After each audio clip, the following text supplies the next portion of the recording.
찬양을 들으니 제가 금쪽이가 된 것 같습니다.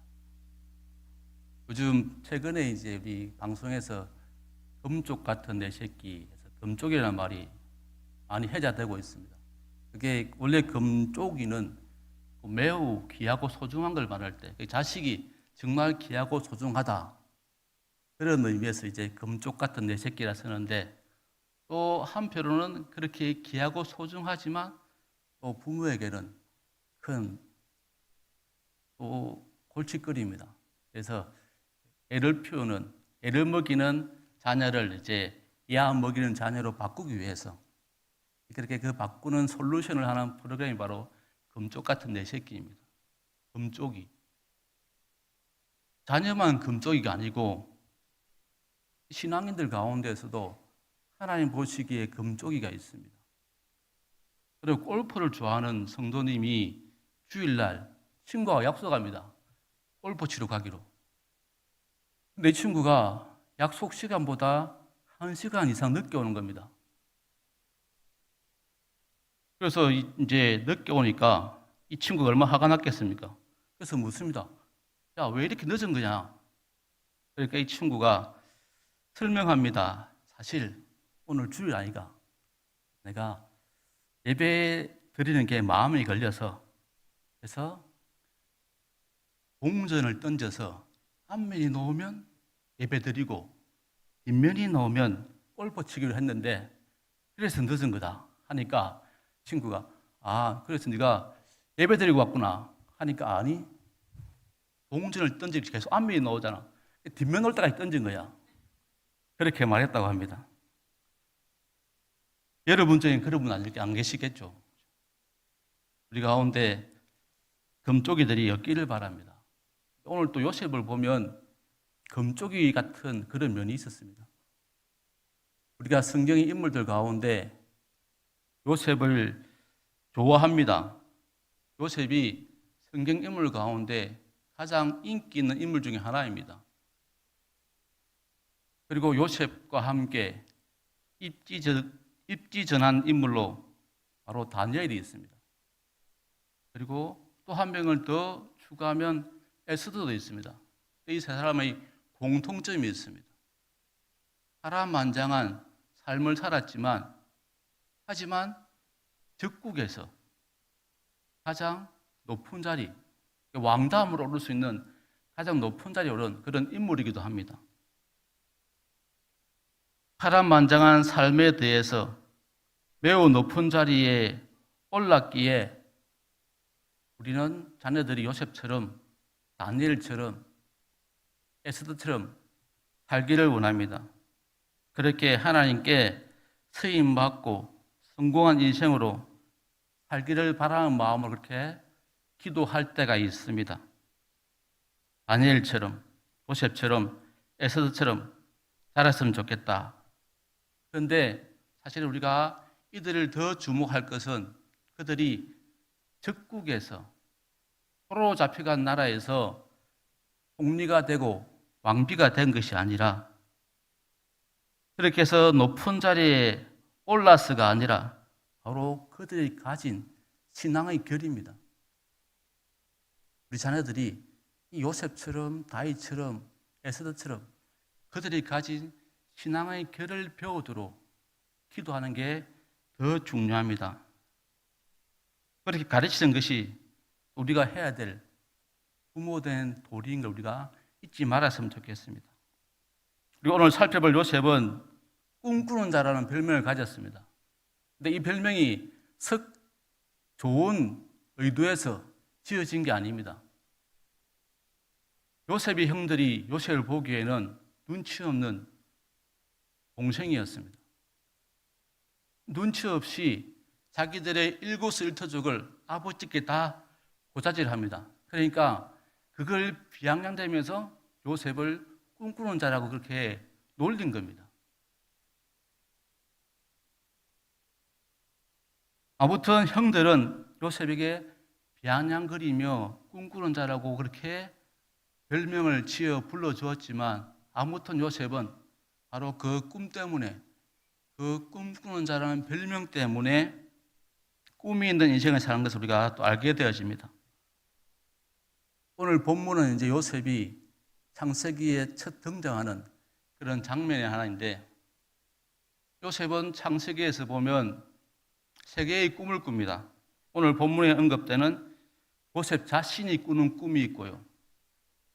또 보디발의 아내 일로 감옥에 갇히게 되었을 때 거기서 만난 두 고위직 관리, 술 맡은 관원장과 떡 맡은 관원장의 꿈입니다. 그리고 마지막으로 바로의 꿈입니다. 요셉은 자신이 꾼 꿈 때문에 형들의 분노를 삽니다. 그래서 어떻게 됩니까? 형들이 요셉을 이스마엘 상인을 통해서 애굽에 팔아버립니다. 그래서 요셉은 이 꿈 때문에, 자기가 꾼 꿈 때문에 애굽의 노예로 팔려갑니다. 또 감옥에서 만난 두 간원의 꿈 때문에 요셉이 또 완전 다른 인생을 살게 되어집니다. 그래서 요셉이 노예의 삶을 벗어날 수 있는 발판을 마련합니다.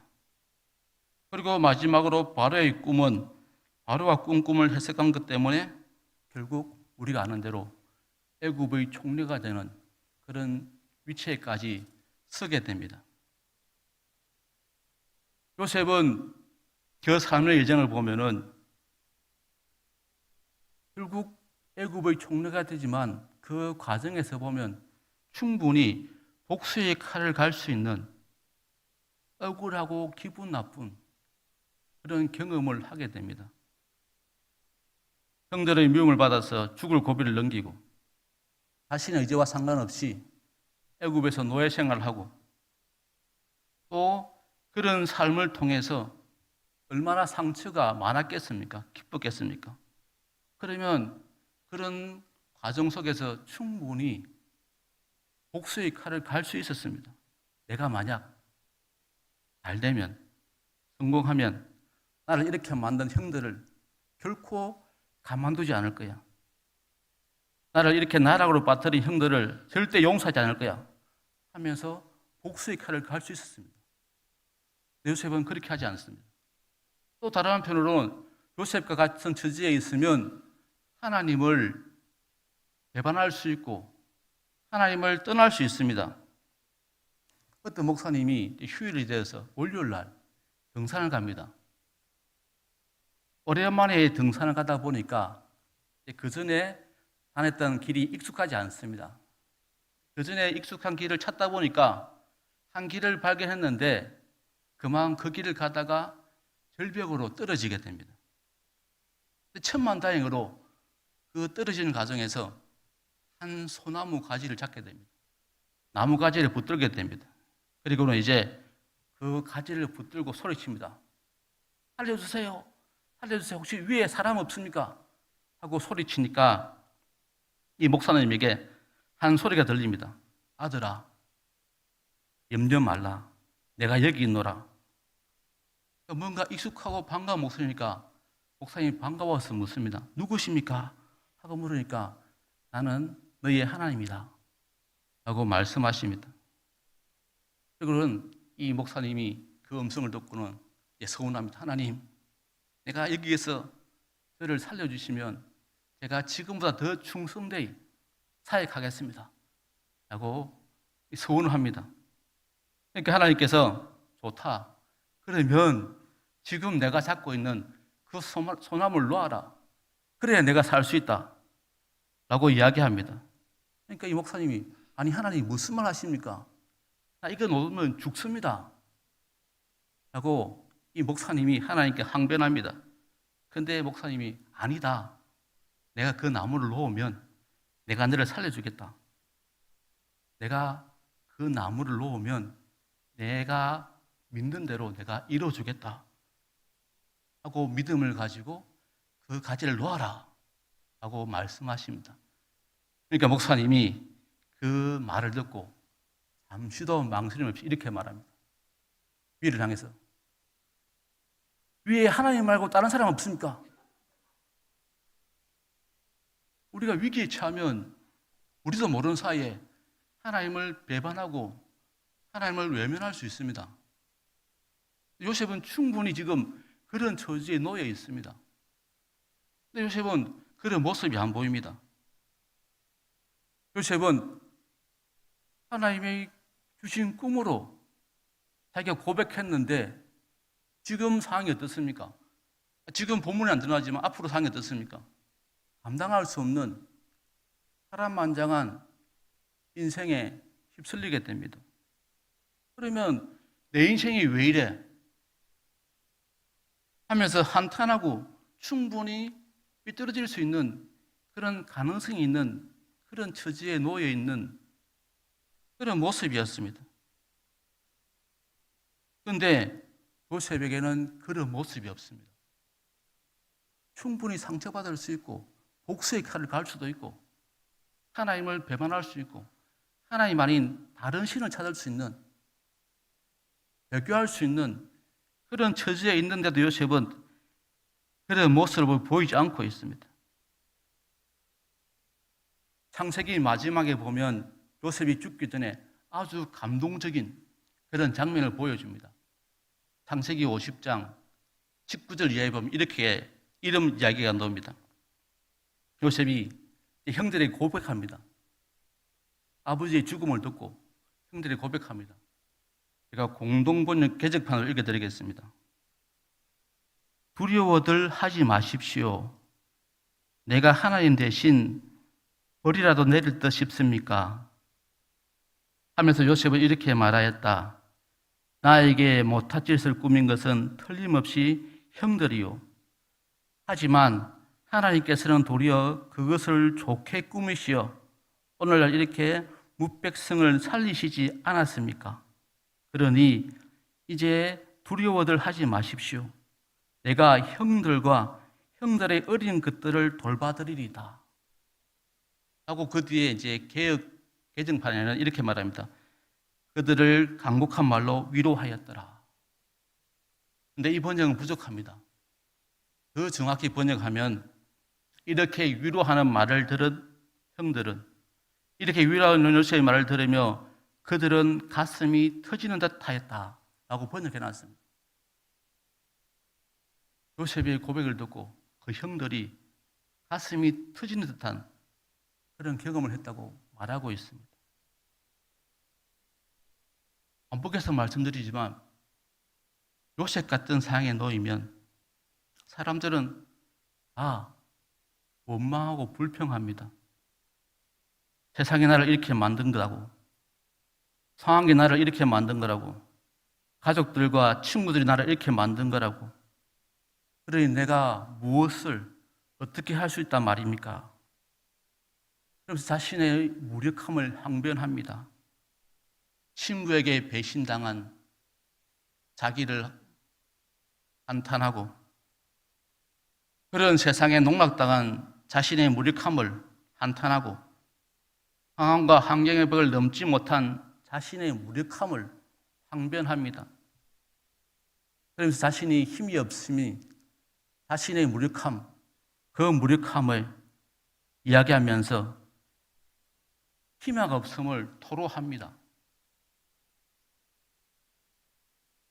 그런데 오늘 본문의 요셉은 이후의 요셉의 삶을 보면은 그런 무력한 나의 모습이 아니라 배신과 업무, 버림과 외면이라는 그런 혹독한 시련을 당한 그 요셉, 누구와도 비교할 수 없는 고통을 겪은 그 요셉의 모습을 보면 형들에게 버림당하고 심지어는 성추행범으로 모함당하고 그렇게 종살이와 감옥살이가 이어지지만 그런 기막힌 삶을 살지만 그럼에도 불구하고 요셉은 우리가 아는 것처럼 꿈의 사람으로 우뚝 섭니다. 바로 그에게는 희망이 있었기 때문입니다. 소망이 있었기 때문입니다. 요셉의 인생을 우리가 돌아보면 대역전, 대반전으로 이야기할 수 있습니다. 그래서 제가 오늘 제목에 반전해놓고 물음표를 넣어놨습니다. 그렇다면 요셉의 반전이 언제 일어났습니까? 제가 오늘 이걸 여러분들과 나누고 싶은 겁니다.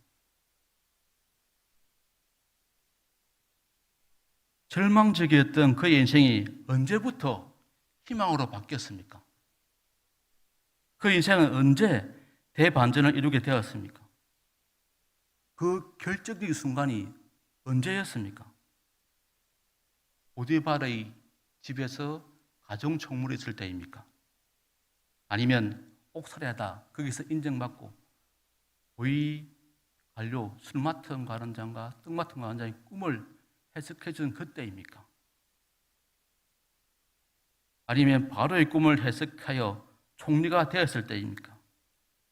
언제부터 그의 인생이 절망이라는 단어가 사라지고 희망적인 인생으로 바뀌었습니까? 여러분 보시기에 요셉이 언제 자기 인생이 역전된 것 같습니까? 여러분 다 알지 않습니까? 요셉 이야기를. 1년에 몇 번씩 듣는 이야기입니다. 여러분 생각해 보십시오. 여러분이 생각해 볼 때는 요셉이 언제 그 인생이 반전되었습니까? 근데 보십시오. 성경을 보십시오.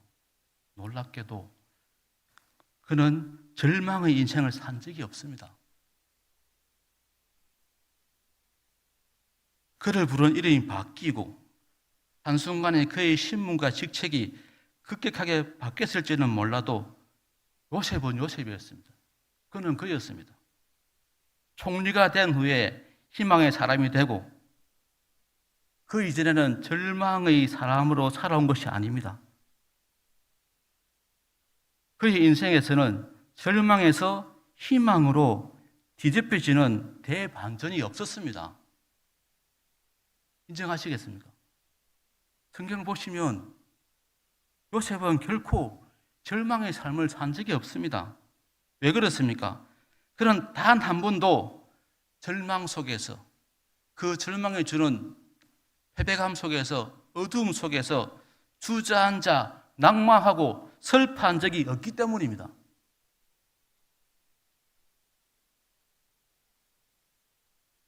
우리는 희망에 대해서 오해할 때가 많습니다. 가끔 사람들이 희망에 대해서 오해하는 것이 견디다 보면 희망의 날이 올 것이다 라고 생각합니다. 그래서 그 날이 언제인지 모르지만 내가 참고 견디면 희망의 날이 올 것이니까 언제인지 모르지만 어떻게든 견뎌야 돼. 어떻게든 버텨야 돼. 그러면 분명히 좋은 날이 올 거야 라고 생각하는데 요셉이 보여주는 희망은 그런 희망이 아니었습니다. 그렇게 희망으로 고문하는 모습이 아니었습니다. 제가 방금 말하는 것은 그런 인내와 오래 참음 같은 것은 미덕으로 우리에게 드러날지는 모르지만 그건 성경이 말하는 희망이나 소망이 아닙니다. 하나님이 요셉을 통해 보여주는 희망의 색깔과는 분명히 다릅니다. 이 모습은 요셉의 아버지 야곱이 보여줍니다. 요셉 아버지 야곱이 요셉 어머니 나엘을 얻기 위해서 7년 동안 품삯을 포기합니다. 그러니까 그 한 30대 치면은 7년을 연봉을 못 받습니다. 그걸 대충 환산해 보면 좋게 3억은 넘을 겁니다. 요셉이 7년 동안 연봉 한 3, 4억 되는 돈을 포기했습니다. 이게 우리가 보기에는 어리석지 않습니까? 이게 얼마나 어리석은 일입니까? 얼마나 미련한 짓입니까? 얼마나 아까운 세월입니까? 하루 이틀도 아니고 7년입니다. 근데 야곱은 7년을 기다립니다. 근데 성경이 이렇게 말합니다. 창세기 29장 20절입니다. 야곱이 라헬을 위하여 7년 동안 라반을 섬겼으나 그를 사랑하는 까닭에 7년을 며칠같이 여겼더라. 야곱에게는 7년이 며칠 같았습니다. 여러분, 이게 희망입니다. 이게 희망이 주는 영향력이고 힘입니다. 그러니까 견디다 보면 희망의 날이 오는 것이 아니라 희망을 가지고 있으니까 견디지는 겁니다. 인내하다 보면 희망이 얻어지는 것이 아니라 하나님이 허락하신 희망으로 기대의 부푼 속에 사니까 인내해지는 겁니다. 이게 성경이 말하는 희망을 가진 사람의 모습입니다. 견디다 보면 희망의 날이 오는 것이 아니라 희망을 가지고 있으니까 인내해지고 견뎌지는 겁니다. 하나님이 주신 그 희망을 품고 그 소망 속에 부푼 기대 속에 살다 보니까 인내해지는 겁니다. 무조건 참고 맹목적으로 버티면 그러면 좋은 날이 오겠지 하는 것이 희망이 아닙니다. 그건 하나님이 말씀하신 희망이 아닙니다. 요셉을 보십시오. 하루하루 펼쳐지고 자기 앞에 기묘하게 드러나는 그야말로 드라마틱하게 한편의 영화처럼 자기에게 일이 주어지지만 하지만 그 속에서 하나님 주신 소망과 기대감으로 하루하루를 벅차게 살다 보니까 그가 어느 날 애굽의 총리가 된 겁니다. 이게 주님이 주시는 희망입니다.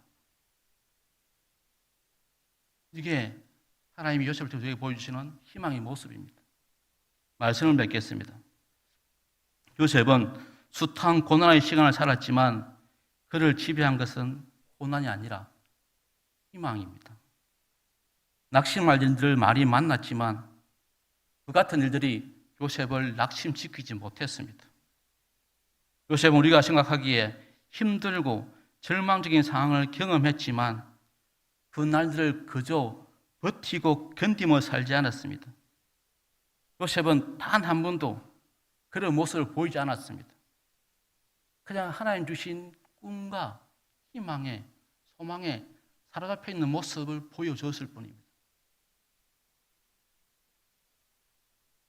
그는 하나님이 허락하신 그 꿈을 통해서 늘 소망과 희망 속에 부풀어 살았습니다.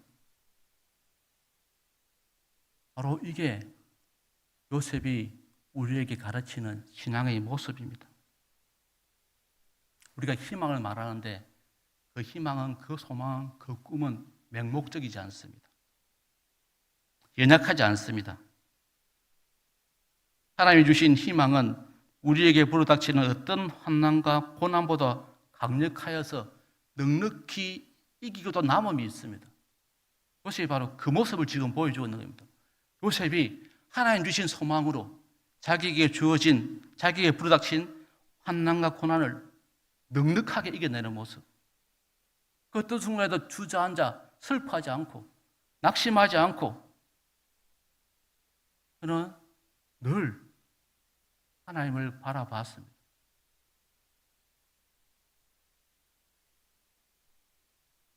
우리에게 이런 믿음이 있었으면 좋겠습니다. 우리 자녀들에게도 하나님의 자녀들이 이런 믿음, 그냥 막연하게 참고 기다리고 있다는 것이 아니라 하나님 주신 그 꿈과 소망과 희망에 붙잡혀 살게 해주십시오. 그래야지 그 인생이 상처받지 않습니다. 그 인생이 잠시 주어지는 실패의 시간에 주저앉지 않습니다. 한결같은 모습으로 하나님의 사람의 삶을 살게 되어집니다. 그게 바로 요셉이 누렸던 복이고 그게 또 우리가 꿈꿔야 될 복입니다.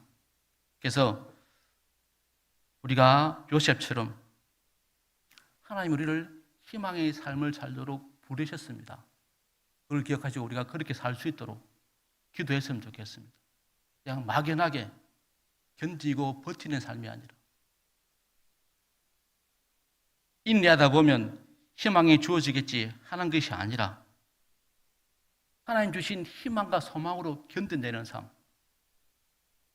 그 삶이 우리의 삶이고 우리 자녀의 삶이기를 같이 기도하시겠습니다. 기도하겠습니다.